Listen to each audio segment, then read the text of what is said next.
C'est fait. Considérée à l'origine comme un médicament, la boisson gazeuse fit son apparition chez les apothicaires qui proposaient différents arômes d'eau gazeuse. Ces sodas devinrent si prisés que les clients voulurent se les procurer en bouteille de façon à pouvoir les emporter chez eux.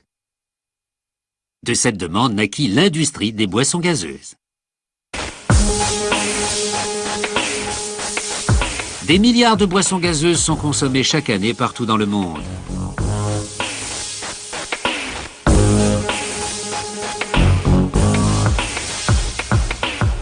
Ces bouteilles en plastique de 2 litres arrivent tout juste de l'usine de fabrication.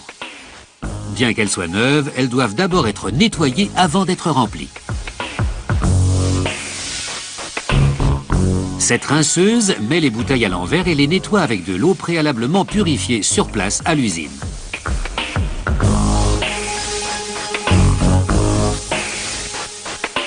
Une fois les bouteilles égouttées, elles sont remises à l'endroit puis transportées à la remplisseuse.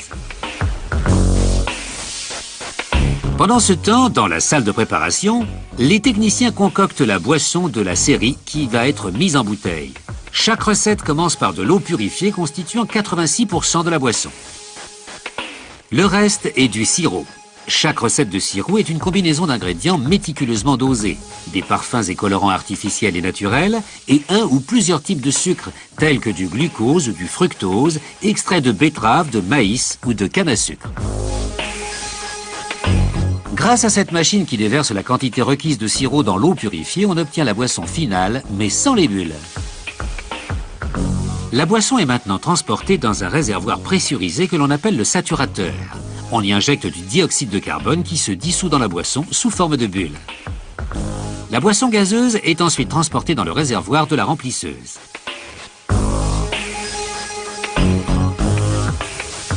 Chaque bouteille est d'abord vidée de son air, puis remplie, dans notre cas, de 2 litres de cola.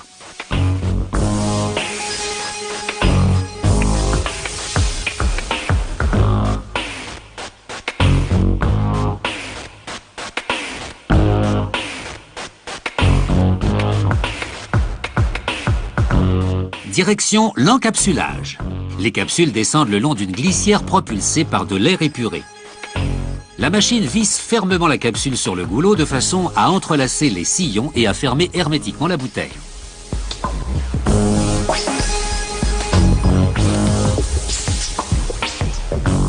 Arrêt suivant, l'étiquetage. Un rouleau vient appliquer de la colle successivement sur chaque plaque métallique qui à son tour attrape une étiquette et la colle sur une bouteille.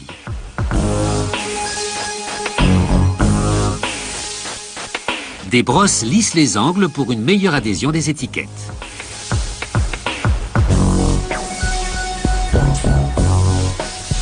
À un autre endroit de l'usine, une machine décharge des caisses de bouteilles en verre réutilisables que l'on vient de rapporter.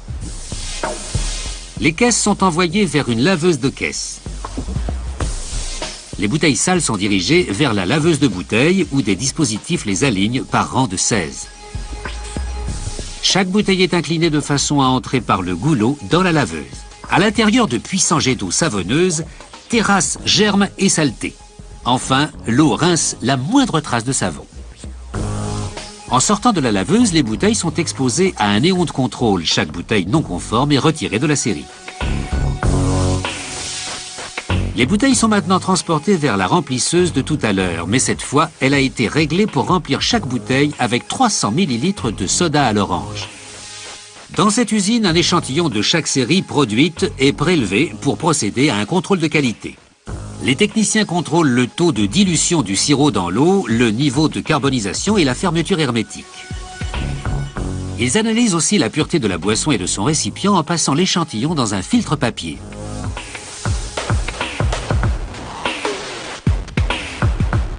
Ils mettent ensuite ce filtre dans une boîte de pétri contenant tous les nutriments nécessaires au développement des micro-organismes. Ils incubent ensuite à une température précise et observent un éventuel développement de bactéries. Ces bouteilles en verre sont fermées par des capsules métalliques. Quand la capsule tombe sur la bouteille, la machine l'enfonce de façon à obtenir une fermeture hermétique.